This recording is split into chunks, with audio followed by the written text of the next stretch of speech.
স্থানীয় সরকারের সর্বশেষ যে ইউনিট বা ইউনিয়ন পরিষদ যেটাকে আমরা বলে থাকি, এবং এই ইউনিয়ন পরিষদের আমার মেম্বার ভাই এবং বোনেরা যারা এখানে উপস্থিত আছেন, আপনারাই কিন্তু জনগণের সবচাইতে ক্লোজ কানেক্টেড যেটাকে বলা হয়, মানে কাছাকাছি জনগণের সাথে অতপ্রতভাবে জড়িত আপনারাই। এর পরে যত উপরের লেয়ারে উঠবেন ততই কিন্তু জনগণ থেকে অনেকটা ডিস্টেন্স তৈরি হয়। এরপরে চেয়ারম্যান, তারপরে পৌরসভা, উপজেলা, সিটি কর্পোরেশন কিংবা সরকার, মানে উপরের ধাপে যাবেন দেখবেন জনগণ থেকে কিন্তু একটা দূরত্ব তৈরি হচ্ছে।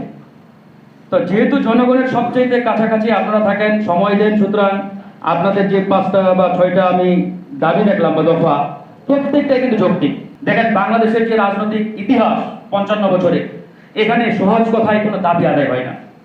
এই সভা সেমিনার করবেন, দেখবেন আমাদের নেতারা, দায়িত্বশীল ব্যক্তিরা শুনবে, কিন্তু বাস্তবায়ন করতে অনেক জটিলতা, অনেক সময়ের প্রয়োজন। আপনাদের যৌক্তিক দাবিগুলো যাতে অতি দ্রুত বাস্তবায়ন হয়, তার জন্য আপনাদেরকেও মাঝে মাঝে নরম থেকে গরম হতে হবে। তবে সেই গরমটা যাতে আবার অতি গরমের পর্যায়ে না যায়, অতি গরমের পর্যায়ে গেলে গলে যাবেন আবার, বুঝছেন তো? তবে দাবি আদায়ের জন্য মাঝে মাঝে নরম থেকে গরম হবেন। আমরা চাই আপনাদের এই যৌক্তিক দাবিগুলো অবশ্যই বাস্তবায়ন হোক।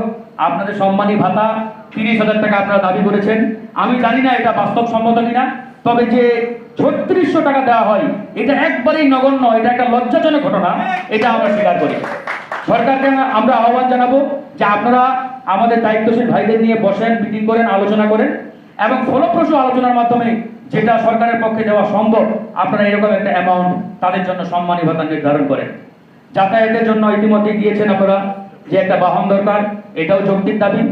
আপনারা বলেছেন যে আপনাদেরকে আটক গ্রেপ্তার করার যদি কোনো ওয়ারেন্ট থাকে বা এরকম, আপনারা ডিসির মানে অনুমতি সাপেক্ষে বলেছেন।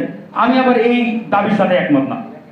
আমি মনে করি কেউ যদি অপরাধ করে, সে বাংলাদেশের কত পাওয়ারফুল ব্যক্তি, কোন চেয়ারের ব্যক্তি, ডাজেন্ট ম্যাটার, অপরাধী অপরাধী, তার পক্ষে সাফাই গাওয়ার কোনো সুযোগ নেই।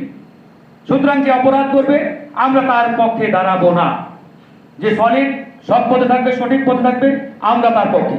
তো এই জন্য আপনাদের ওই দাবিটার পক্ষে আমি একমত নই, আর বাকি প্রত্যেকটা দাবির সাথে আমি আপনাদের একমত, এবং ইনশাআল্লাহ আগামীতে গণ অধিকার পরিষদ এবং আমরা আপনাদের এই যৌক্তিক দাবিগুলোর পক্ষে থাকবো। বাস্তবায়ন করার ক্ষেত্রে যদি মনে হয় আমাদের সহযোগিতা প্রয়োজন, অবশ্যই আমরা আপনাদেরকে সহযোগিতা করব।